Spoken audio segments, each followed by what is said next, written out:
Hello viewers, welcome to उन्नति GS academy. तो चलिए एक अच्छे मोटिवेशन के साथ हम वीडियो शुरू करते हैं। अगर आपके कामयाब होने का संकल्प काफ़ी मजबूत है, अगर आपके कामयाब होने का संकल्प काफ़ी मजबूत है, तो असफलता आपको कभी भी डरा नहीं सकती। तो असफलता आपको कभी डरा नहीं सकती। चलिए इस मोटिवेशन के साथ हम शुरू करते हैं आज का वीडियो।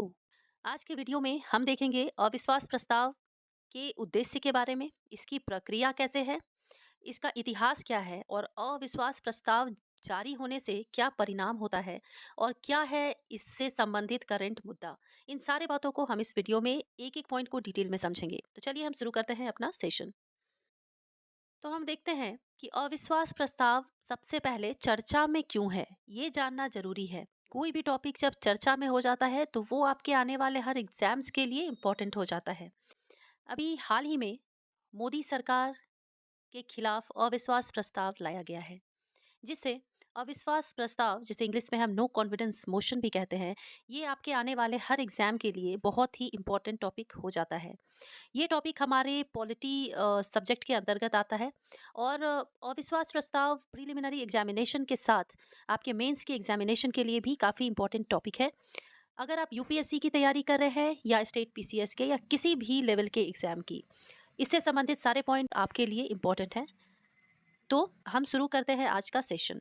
तो जैसा कि आप इस इमेज में देख सकते हैं, यहाँ पे लिखा हुआ है सेव मणिपुरी सेव मैती। ये अभी मणिपुर का हिंसा लगातार 2 महीने से चल रहा है। तो वर्तमान में संसद का मॉनसून सत्र चल रहा है। अभी कौन सा सत्र चल रहा है? तो मॉनसून सत्र चल रहा है। संसद के कुल कितने सत्र होते हैं? 3 सत्र होते हैं, ग्रीष्मकालीन सत्र, शीतकालीन सत्र और मानसून सत्र। ये ध्यान रखिएगा, आपके पीटी एग्जाम के लिए इंपॉर्टेंट है। इस मानसून सत्र में मणिपुर का मुद्दा, मणिपुर का जो मुद्दा है, इस पर सवाल उठाया गया है। कांग्रेस के लोकसभा उपाध्यक्ष हैं गौरव गोगोई, ये नाम याद रखिएगा। इन्होंने पीएम मोदी पर दूसरा अविश्वास प्रस्ताव जारी किया गया है।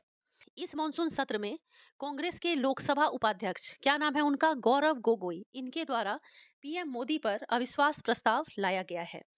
तो बात करें पीएम मोदी की, तो पीएम मोदी के कुल कार्यकाल जो कि कितने वर्ष का है? 9 वर्ष का है। इस कुल कार्यकाल में पीएम मोदी पर ये दूसरा अविश्वास प्रस्ताव है। पहला कब आया था? 2018 में आया था और दूसरा आया है 2023 में। दूसरा अविश्वास प्रस्ताव आया है 2023 में। तो ये बात ध्यान रखें कि मोदी के कार्यकाल का ये दूसरा अविश्वास प्रस्ताव है। किसके द्वारा लाया गया है? तो कांग्रेस के लोकसभा उपाध्यक्ष गौरव गोगोई के द्वारा। किस वजह से? तो इसमें मुद्दा बनाया गया है मणिपुर हिंसा को। अब नेक्स्ट देखते हैं। अगला है कि अब लोगों के मन में ये सवाल उठ रहा है कि क्या मोदी की सरकार गिर जाएगी? ऐसा सवाल लोगों के मन में आ रहा होगा। तो इसे भी समझना इंपॉर्टेंट है कि आखिर सरकार किस केस में गिरती है। तो सबसे पहली बात तो ये कि पीएम मोदी के पास पूर्ण बहुमत की सरकार है। 2019 में जब लोकसभा का चुनाव हुआ था, तो उसमें बीजेपी के 303 सांसद थे और एनडीए के 331। विपक्ष की बात करें तो विपक्ष में केवल 150 सांसद थे। तो पूर्ण तो पीएम मोदी जो हैं, उनके पास पूर्ण बहुमत की सरकार है। तो इस केस में बहुत कम चांस होता है कि सरकार गिरे। लेकिन इस तरह का अविश्वास प्रस्ताव विपक्ष इसलिए लाती है ताकि किसी भी मुद्दे पे सरकार को घेर सके और सरकार को जवाबदेही मांगती है सरकार से कि आप इस पर जवाब दीजिए। तो पीएम मोदी की सरकार गिरेगी या नहीं, ये तो डिबेट का विषय है। चलिए अब हम अपने असली विषय पर आते हैं। तो अविश्वास प्रस्ताव का अर्थ समझते हैं। अविश्वास प्रस्ताव क्या होता है? अविश्वास प्रस्ताव एक ऐसी संसदीय प्रक्रिया है, संसद की एक ऐसी प्रक्रिया है जिसके तहत विपक्ष सरकार को चुनौती दे सकता है। जिसके तहत विपक्ष किसको चुनौती देता है? सरकार को चुनौती देता है। जब विपक्ष को लगता है कि मौजूदा सरकार के पास बहुमत नहीं है या फिर सरकार सदन में अपना विश्वास खो चुकी है। इस केस में विपक्ष पार्टी क्या करती है? मौजूदा सरकार के खिलाफ अविश्वास प्रस्ताव लाती है। इसे इंग्लिश में नो कॉन्फिडेंस मोशन भी कहते हैं। अब सवाल ये उठता है कि ये विपक्ष क्या होता है? विपक्ष के बारे में हम बहुत ही सरल शब्दों में समझते हैं। विपक्ष क्या होता है? तो लोकसभा में विपक्षी दल के पास लोकसभा की कुल सीटों का कम से कम 10% सीट होना चाहिए। कुल सीट कितना है? 545 है। यानी 543 इसमें क्या होते हैं? निर्वाचित होते हैं। और इसमें 2 सीट मनोनीत होते हैं। मनोनीत कौन करता है? राष्ट्रपति करता है। कुल मिलाकर 545 सीट है। अब 545 सीट में से कुल 55 सीट 545 सीट में से कुल 55 सीट जो है वो विपक्ष के पास होना आवश्यक है, तभी वह विपक्ष कहलाती है। तो लोकसभा में विपक्ष का जो नेता होता है उसका पद बहुत ही महत्वपूर्ण होता है। क्यों महत्वपूर्ण होता है? क्योंकि उन्हीं का काम होता है मौजूदा सरकार की जवाबदेही लेने का। वह कैसा काम कर रहा है उसके खिलाफ अविश्वास प्रस्ताव लाने का, ये सारा काम विपक्ष का होता है। तो होप आप विपक्ष से संबंधित सारे पॉइंट्स को समझ लिया होगा। कुल सीटें कितनी होती हैं लोकसभा में? 545। 543 निर्वाचित, 2 मनोनीत। कौन मनोनीत करता है? राष्ट्रपति करता है। अब इस सीटों में से 10%, तो इसका 10% होता है 55। तो 55 सीट विपक्ष के पास होना चाहिए, तभी वह विपक्ष का नेता कहलाता है। चलिए अब अगला पॉइंट देखते हैं। अगर ये प्रस्ताव पारित हो जाता है, विपक्ष की सरकार जब अविश्वास प्रस्ताव लाती है और ये प्रस्ताव जब पारित हो जाता है, तो क्या होता है? सरकार को इस केस में इस्तीफा देना पड़ता है। बात करें कि अब तक कुल कितने बार अविश्वास प्रस्ताव लाया गया है 1952 से, तो 1952 से लेकर अब तक कुल 28 बार अविश्वास प्रस्ताव लाया जा चुका है। और इस प्रस्ताव में लिखा क्या होता है? जब प्रस्ताव जारी किया जाता है तो इसमें एक वाक्य लिखा होता है, यह सदन मंत्री परिषद में अविश्वास व्यक्त करता है। ये लिखा होता है उस प्रस्ताव में। क्या लिखा होता है? ये सदन मंत्री परिषद में अविश्वास व्यक्त करता है। अब देख लेते हैं कि भारतीय संविधान में अविश्वास प्रस्ताव से संबंधित क्या उल्लेख है। तो ध्यान रखें, भारतीय संविधान में अविश्वास प्रस्ताव का कोई उल्लेख नहीं है। ध्यान रखिएगा, हमारे भारतीय संविधान में अविश्वास प्रस्ताव का कोई उल्लेख नहीं है। बात करें तो फिर अनुच्छेद 118 क्या है? तो अनुच्छेद 118 प्रक्रिया का नियम है। तो ध्यान रखें, आपसे ये पूछा जा सकता है, अभी आने वाले हर एग्जाम के लिए ये सवाल इम्पोर्टेंट है। इसमें आपसे पूछा जा सकता है कि अनुच्छेद 118 किससे संबंधित है? तो ये संबंधित है प्रक्रिया के नियम से। अब ये क्या है? तो इसके तहत क्या होता है? संसद का प्रत्येक सदन इस संविधान के प्रावधानों, संविधान में जितने भी प्रावधान हैं, प्रक्रिया हैं और अपने कार्य के संचालन के विनिमय के लिए नियम बना सकता है। ये किस अनुच्छेद के तहत है? तो अनुच्छेद 118 के तहत है। यानी डायरेक्टली अविश्वास प्रस्ताव का वर्णन नहीं है, लेकिन इनडायरेक्ट रूप में ये कहा गया है कि संसद के प्रत्येक सदन में कोई भी प्रावधान ला सकता है कार्य के संचालन से संबंधित। अगला देखते हैं। अब देखते हैं नियम 98(1) से लेकर 98(5), इसके अनुसार क्या वर्णन है। तो इसके अनुसार ऐसी व्यवस्था है कि कोई भी सदस्य लोकसभा अध्यक्ष को सरकार के विरुद्ध अविश्वास प्रस्ताव का नोटिस दे सकता है। अब यहाँ एक पॉइंट है आपके प्रीलिमिनरी एग्जामिनेशन के लिए कि अविश्वास प्रस्ताव का नोटिस किसे दिया जाता है? ये दिया जाता है लोकसभा के अध्यक्ष को, जिसे हम स्पीकर भी कहते हैं। अब यहाँ हम देखते हैं कि आर्टिकल 75 किससे संबंधित है। तो आर्टिकल 75(3) ये कहता है कि केंद्रीय मंत्री परिषद लोकसभा के प्रति जवाबदेह होता है। यानी कि अगर केंद्रीय मंत्री परिषद से कोई भूल होती है तो उसका जवाब देना उसका कार्य होता है, उसे जवाब देना पड़ेगा। ये इसका मतलब होता है। चलिए अब हमने समझ लिया अविश्वास प्रस्ताव क्या होता है। अब हम समझते हैं कि इसे लाने की प्रक्रिया क्या होती है। अविश्वास प्रस्ताव को लाने की प्रक्रिया क्या होती है? तो पहला पॉइंट है, सबसे पहले विपक्षी दल लोकसभा अध्यक्ष को लिखित में सूचना देता है। विपक्षी जो दल होता है वो किसको देता है लिखित में सूचना? तो लोकसभा के अध्यक्ष को।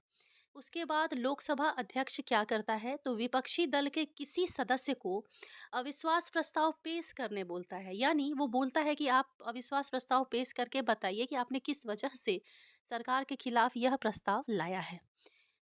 तो लोकसभा अध्यक्ष द्वारा जब मंजूरी मिल जाती है, तो मंजूरी मिलने के बाद इस पर 10 दिनों के अंदर चर्चा ज़रूरी होता है। कितने दिनों के अंदर? 10 दिनों के अंदर। जो भाषण होगा, चर्चा होगा, इसकी समय सीमा क्या होगी प्रत्येक सदस्य की, इसका निर्धारण कौन करती है? स्पीकर। स्पीकर कौन होता है? लोकसभा का अध्यक्ष। यहाँ तक आप प्रक्रिया समझ चुके हैं। अब हम अगला पॉइंट देखते हैं, प्रक्रिया से ही संबंधित। तो ये प्रस्ताव लाने के लिए कम से कम लोकसभा के विपक्षी दल को 50 सांसदों का समर्थन चाहिए। कोई भी अविश्वास प्रस्ताव सरकार के खिलाफ लाने के लिए विपक्ष के पास कितने सांसदों का समर्थन चाहिए? तो 50 सांसदों का समर्थन चाहिए होता है। चर्चा के बाद क्या होता है? चर्चा के बाद स्पीकर या लोकसभा अध्यक्ष इस प्रस्ताव पर वोटिंग करवाता है। वोटिंग करवाने के बाद क्या होता है? तो देखते हैं। ये देखिए, ये आप इमेज में देख सकते हैं, ये है हमारा नया संसद भवन। तो सरकार किस स्थिति में गिर जाता है, ये देखते हैं। वोटिंग के बाद क्या होता है? तो अविश्वास प्रस्ताव में सदन में मौजूद कुल सदस्य, जब अविश्वास प्रस्ताव आता है तो कुल सदस्य जो होते हैं उसका 50% प्लस 1, यानी कि कुल सदस्य का 50% और उसमें 1, यानी कुल सीट कितना है? कुल सीट है आपका 545। ठीक है, तो 545 का 50% कितना हुआ? 272 या 73। इसमें प्लस 1 कर दीजिए। तो अगर इतना वोट मौजूदा सरकार के विरुद्ध आता है तो सरकार गिर जाती है। लेकिन अगर ये वोट 50% से कम होती है तो अविश्वास प्रस्ताव गिर जाता है, यानी सरकार बच जाती है। यदि अविश्वास प्रस्ताव पास हो जाता है तो संपूर्ण मंत्रिपरिषद व पीएम को इस्तीफा देना पड़ता है, जैसा कि मैंने बताया। अब इसके बाद क्या होता है? मान लीजिए सरकार ने इस्तीफा दे दिया। अब इसके बाद कोई अन्य दल सरकार बनाने का दावा करने आ सकता है। साथ में राष्ट्रपति और राज्यपाल भी किसी दल को अपने इच्छानुसार बुला सकते हैं। अब देखते हैं कि अविश्वास प्रस्ताव का उद्देश्य क्या होता है। इसका उद्देश्य सरकार की जवाबदेही तय करना होता है। किसी भी मुद्दे पर जब विपक्ष को लगता है कि सरकार को इस पर जवाब देना चाहिए, जैसे कि वर्तमान में अभी मणिपुर का हिंसा लगातार बढ़ता जा रहा है, इस केस में विपक्ष उससे जवाब चाहती है कि आप इस 2 महीने से क्या कर रहे हैं? 2 महीने से अब तक आपने इस केस का निपटारा क्यों नहीं किया? इस जवाबदेही के लिए अविश्वास प्रस्ताव लाया जाता है। अविश्वास प्रस्ताव का मेन मकसद होता है क्या? कि वो सरकार की कमियों को इस प्रस्ताव के जरिए हाईलाइट करना चाहती है या उजागर करना चाहती है। अविश्वास प्रस्ताव के जरिए सरकार को विशेष मुद्दे पर घेरा जाता है। वो मुद्दा कोई भी हो सकता है जिसमें सरकार प्रॉपर वे से काम नहीं कर रही है, तो उन विशेष मुद्दों पर सरकार को घेरना ही इसका मकसद होता है। अब सवाल उठता है, पूर्ण बहुमत वाली सरकार अगर है तो फिर ये प्रस्ताव लाने की क्या जरूरत है? तो क्या सरकार गिर जाएगी? तो ये लाया जाता है क्यों? अगर मान लीजिए विपक्ष को पता है ये तो पूर्ण बहुमत की सरकार है, फिर भी वो अविश्वास प्रस्ताव लाता है, उसका कारण क्या है? तो उसका कारण है प्रतीकात्मक विरोध का साधन माना जाता है। मतलब कि किसी भी मुद्दे पर जवाबदेही मांगने के लिए उसका मकसद ये नहीं है कि सरकार गिरे, बल्कि उनका मकसद है कि सरकार की कमियों को हाईलाइट करना। तो प्रतीकात्मक विरोध का साधन माना जाता है अविश्वास प्रस्ताव को। अब देखते हैं अविश्वास प्रस्ताव से संबंधित इतिहास क्या है। तो इसका इतिहास बहुत लंबा है और वो आपके एग्जाम पॉइंट ऑफ व्यू से बहुत ज़्यादा इम्पोर्टेंट भी नहीं है, लेकिन हाँ, कुछ बातों को समझना इम्पोर्टेंट है। तो हमेशा ध्यान रखें, किसी भी सब्जेक्ट के बारे में आपको पीएचडी लेवल का ज्ञान अर्जित नहीं करना है। आपको बस इतना ज्ञान लेना है जो आपके एग्जाम पॉइंट ऑफ व्यू से रेलेवेंट हो।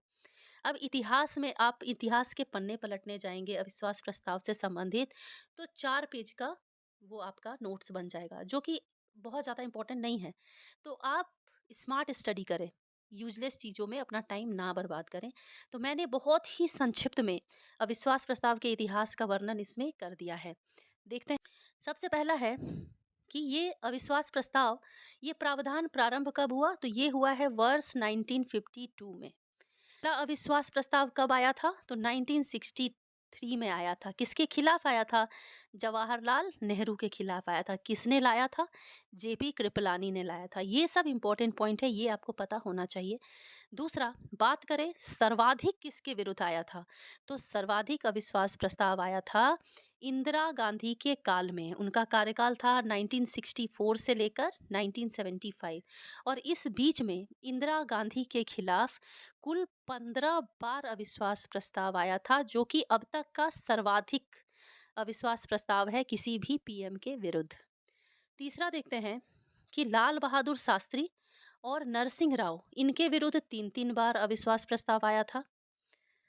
लेकिन सवाल उठता है, इतने सारे अविश्वास प्रस्ताव आए तो थे, पर क्या किसी की सरकार गिरी थी? तो हाँ, सिर्फ एक की सरकार गिरी थी, और वो किसकी थी? मोरारजी देसाई की।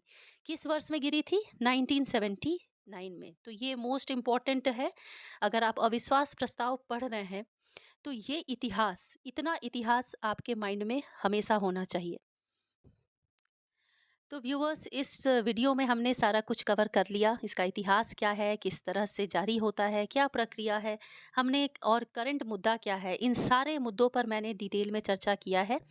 तो होप आपको ये बहुत अच्छे से समझ में आया होगा। अगर आपको समझ में आया तो आप फ्यूचर में और वीडियोस पाने के लिए चैनल को सब्सक्राइब जरूर कर ले। मिलती हूँ अपने नेक्स्ट वीडियो में एक और इम्पोर्टेंट टॉपिक के साथ। टिल देन, आप मन लगाकर पढ़ाई करते रहें।